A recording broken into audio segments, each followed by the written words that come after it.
What's good? It's your boy Jay. That's me. Let's get into NXT from May the 7th, 2024.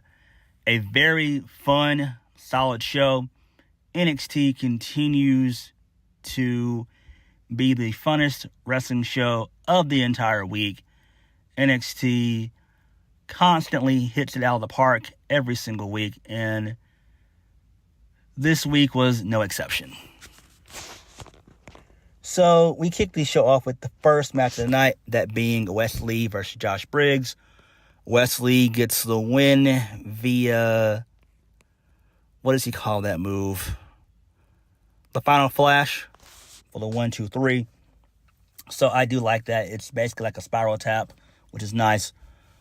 Wes Lee also got a vignette before he came out, so that was good. And the and certain baby faces were behind him, like Hank and Tank and other talent were behind him, so it's pretty good. Ivar tried to get involved in the match. Wes Lee was able to fight him off. And then post-match, Ivar and Josh Briggs, they got into a little brawl, and then Wes Lee took both guys out. So, I mean, that's fine. Makes sense. And then Obafemi was looking on from the podium, so this is fine, I guess.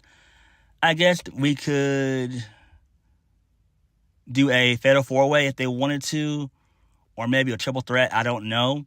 I still think that they're going to build towards Wes Lee versus Obafemi. I'm going to go with that. So they're probably going to do a number one contenders match probably in the next couple of weeks, because we do have, I think, 3.5 weeks until their next premium live event, NXT Battleground, which is on June 9th. So we got basically a month to build that. So, yeah. Moving on from that, Axiom and Nathan Frazier, they were hanging out backstage in the locker room.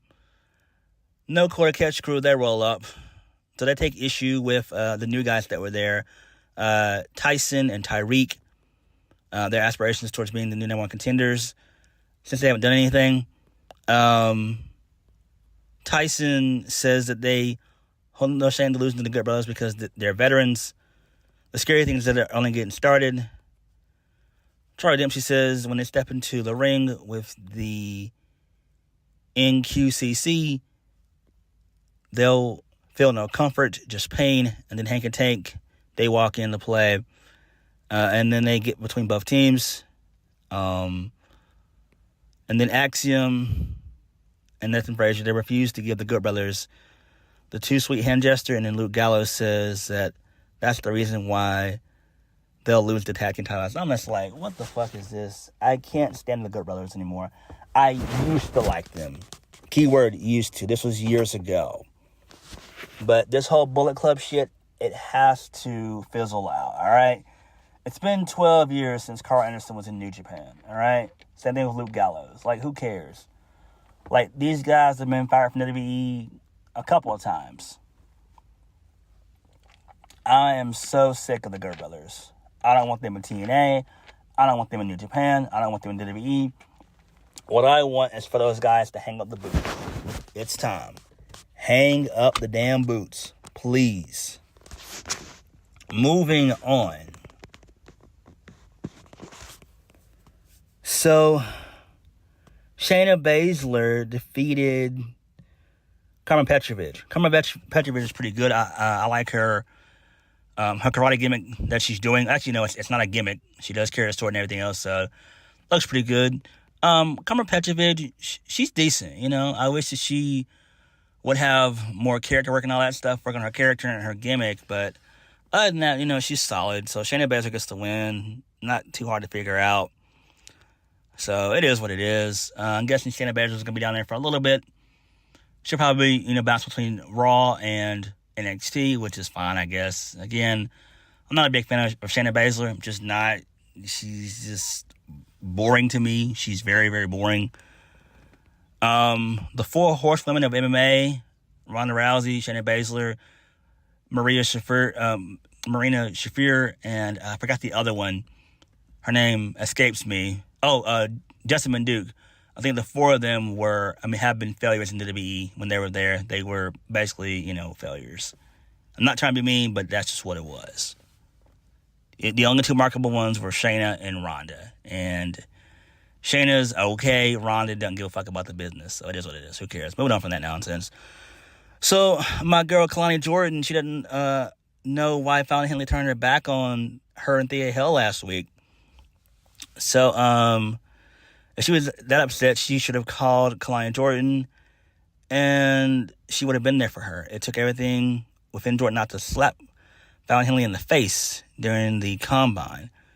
So then Fallon Henley walks into play a second later, and she tells Kalani Jordan that she spent the majority of her career taking care of her friends, and that's gotten her nowhere. Fallon Henley comes first going forward. Kalani Jordan doesn't know why Fallon Henley's acting like this, and then they're separated by chicks in the locker room. This is fine, I guess, but you gotta realize Fallon Henley's been in NXT for, I want to say, close to 3 years. She's been there since 2021. I think she may have been there in the middle part of 2021, so I'm going to say somewhere between June and August of that year. But she's been there for a minute. I think by next year, she should be on the main roster. Like, let's be honest, come on. Like, even Kenna James is on the main roster. Kenna James is on the main roster. Fallon Henley should be there as well, at least on SmackDown. But it is what it is. I'm guessing they're going to let her cook for another year. But she'll definitely be on the main roster in 2025. So, yeah. Moving on. Next, my girl, Ariana Grace. So, she's a lady that Chelsea Green is here. And this was a great segment, and I love them as a duo.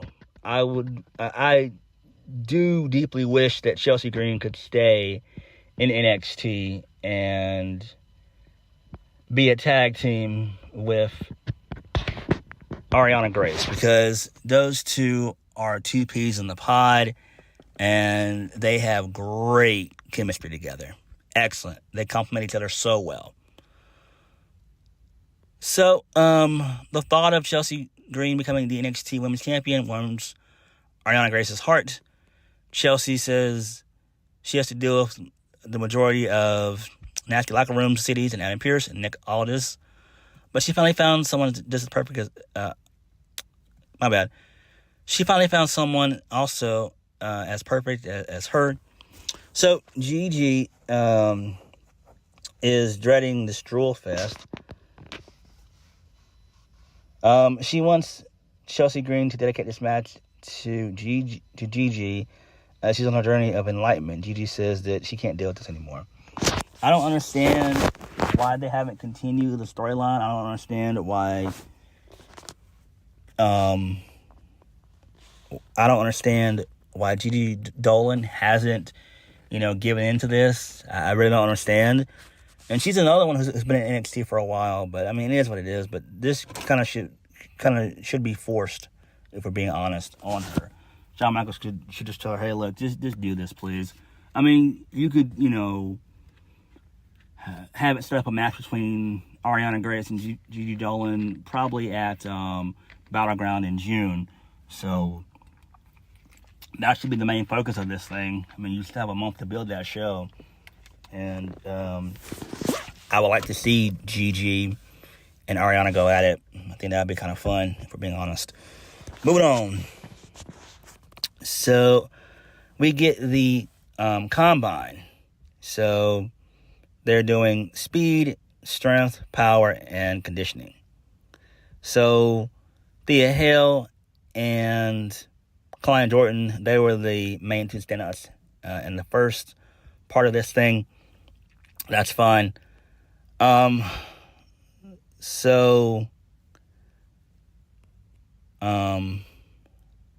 Quarter Catch Crew, they came out next.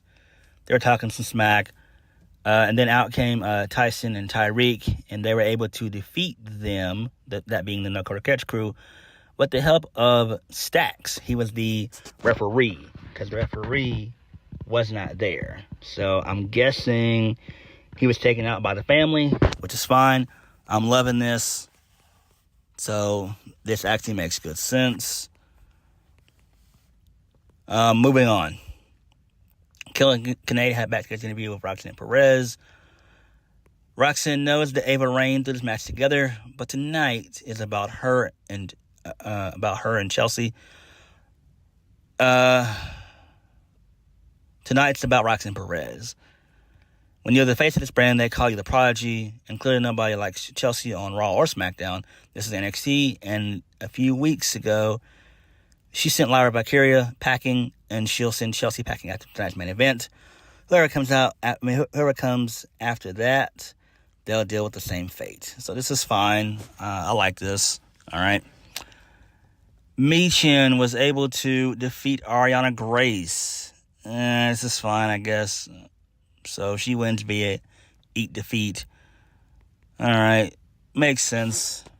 Makes sense. Moving on. So Thea Hill, she's having a conversation with Ridge Holland. Thea appreciates Ridge checking in on her. He understands where Thea is coming from. All the anger, all the rage. Ridge says that Thea reminds him a lot of his daughter. Okay, that's kind of weird. And hopefully she grows up with the same amount of passion. Lexis King tries to remind Ridge that this business is not for everybody. And if he's trying to gain confidence of someone's victories, why is he talking to a loser like Thea Hill? So Lexis King brings up Ridge's daughter. Duke Hudson steps in before Ridge rips Lexis King's face off, and then Duke then proceeds to challenge Lexis King to a match later on in the show. Okay, that's fine. The second part of the Combine, this was the road jump. So this was won by Miss Parker, and Michin. Okay, that's fine. Moving on. Carmen Petrovich feels bad about letting Natalya down last week. Natalya tells Carmen that it's time to find her edge. Carmen Petrovich kicked one of the PC guys in the head. It was great. So he has, I forgot the guy's name. He's done some stuff on NXT Next Gen or WWE Next Gen, which is fine. That's on Roku. I haven't watched it yet. It's not really that good from what I've heard from people.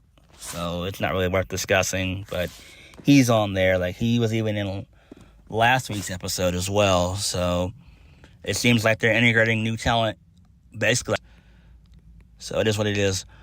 Moving on. So, Supernova Sessions. So Noam Dar came out. Well, basically, everybody was in the ring, basically. So, Noam Dar, he brought up Trick Williams and everything else. They talked about the footage. So, basically, Lash Legend reveals the footage. She's holding a photograph that shows Noam Dar's foot under the rope during his match with Trick Williams a few weeks ago. Noam Dar says, look and see, Trick, this is the victory, which you gave momentum. Which is what gave momentum to defeat Ilya Dragunov and become an NXT champion. Everything you built, that you have has been built on a lie. And then he calls Trick a good know-nothing Trick. So Trick is like, okay, cool, that's fine. If you wanted a title shot, that's all you had to do was ask. And then Trick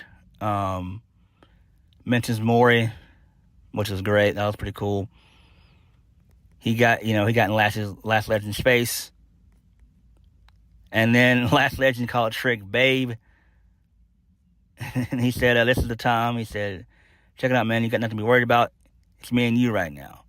And then he says, tell the people why you call me Trick Willy Wonka. I was like, oh shit, this is great. I love this. This is great. Great stuff here. And then Noam Dar, he then drops Trick after he hears this. So they'll probably do the match in a couple weeks. There's no point doing this at Battleground. I mean, I don't know why you would carry this for a month. I mean, you can if you want to. This is fine, though. It does make sense. I actually dig this. Trick and Lash are a real couple in real life, which is great. So they have excellent chemistry, and I love this. So Fallon Henley, she defeated Kalani Jordan. Okay, that's fine. She wins via the Shining Wizard, and she exposed the turnbuckle to get the win also. So, okay, cool. Good shit. Moving on. Charlie Dempsey says that he's going to give Tony D what he wants, which is a shot at the Heritage Cup. It's going to happen next week, which should kick ass. But the match will be contested under the no-catch clause. Charlie wants to know how the Don feels about having none of the power going into next week. Interesting.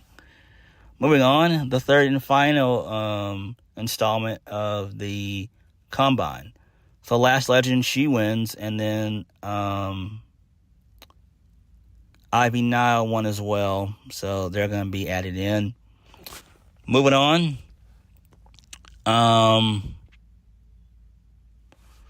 Javon Evans, he confronted Metaphor in the parking lot. Thankfully, he didn't get jumped in the parking lot, which is great. The parking lot is very scary in NXT. So Noam Dar knows that Javon is the new shiny toy, but he's going to have to step up to the Metaphor. His wings are going to get clipped next week. Okay, that's fine. Lexis King defeated Duke Hudson. And then during the match, he talked shit to Thea Hill because Duke Hudson slapped him or something like that or whatever. I wasn't paying attention. Moving on. So Jasmine Nix, she says that she's going to defend the honor of Jessie Jane by taking out Thea Hill.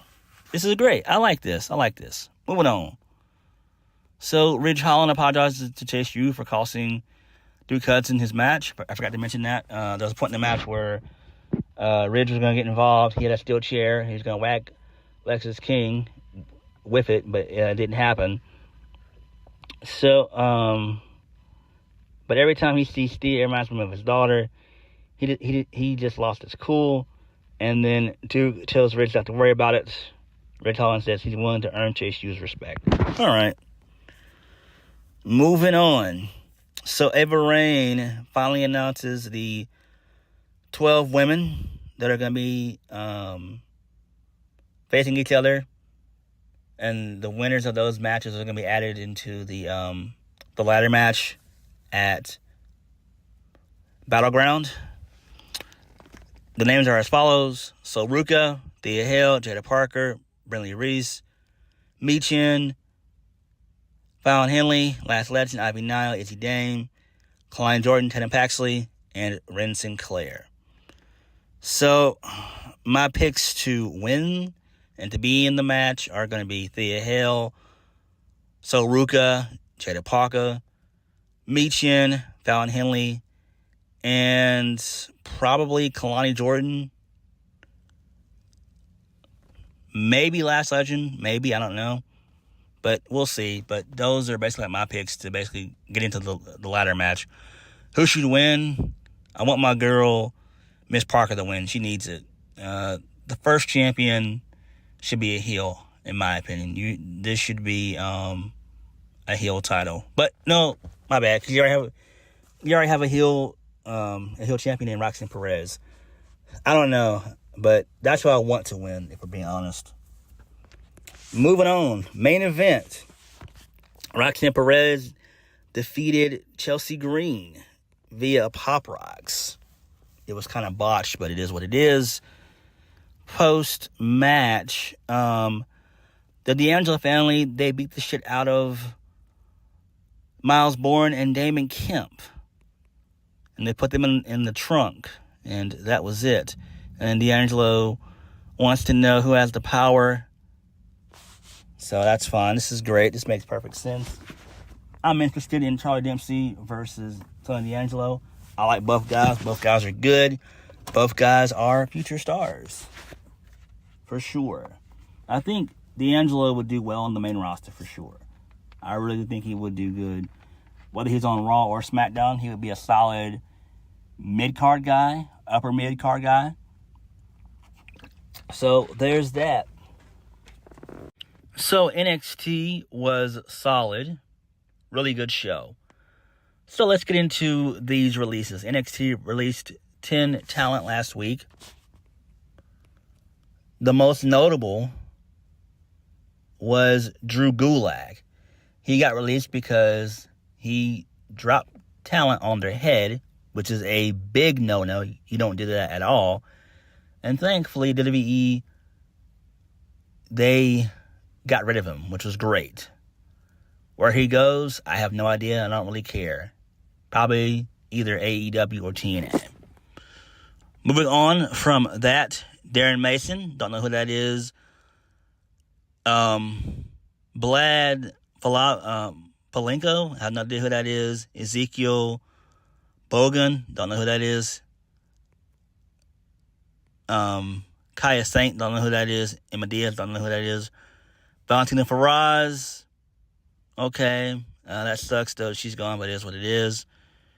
She was in 2.0 for a while. I think she was also injured too. Trey Bearhill, he was supposed to be paired with Eddie Thorpe months ago, but nothing ever came out of that. And then he had a little mini feud with Lexis King. And I think this was either in January or February. I believe it was in January that this all happened. So, wow, that's crazy. That sucks. And Julian Baldy, he was released as well. Don't know who that is. I'm pretty sure some of these people probably were on WWE Next Gen. And then also, Boa was released as well. So there's that. But Boa's been with the company, he was with the company for 8 years. So he had been signed in 2016. Damn, that's insane. Wow. So there's that. Also, Jerry Lawler is no longer with WWE. That sucks. Damn. My childhood's basically gone, basically. Damn. Good old JR is with AEW. Maybe they might put him under a Legends contract. I know he wasn't in the best of health. So hopefully he can make a recovery and maybe, give him a good Legends contract. I think that would, make the most sense. But that does suck, man. Jim Ross and Jerry Lawler, wow, they were icons. Icons. If you didn't grow up in the 90s, I feel bad for you. I feel really bad for you. If you didn't grow up in the 80s and 90s as a wrestling fan, I feel bad for you. But it is what it is. Oh, also, one more thing. Alicia Taylor, she got a promotion. She's no longer going to be on NXT. She's going to head to the main roster. She's going to go to SmackDown, which is great. So that means Mike Rome is going to go to NXT, which is fine. This is great. Alicia Taylor is really good. She's really, really good. I love her work. I think she'll kick ass on SmackDown. And, Mike Rome is good too. So WWE right now, they're kicking ass with their announcers. Alicia Taylor is solid. Samantha Irvin is solid as well. And Mike Rome is pretty good too. So, it's great. It's great. But what did you guys think of NXT? Let me know. Like, comment, and subscribe. Peace.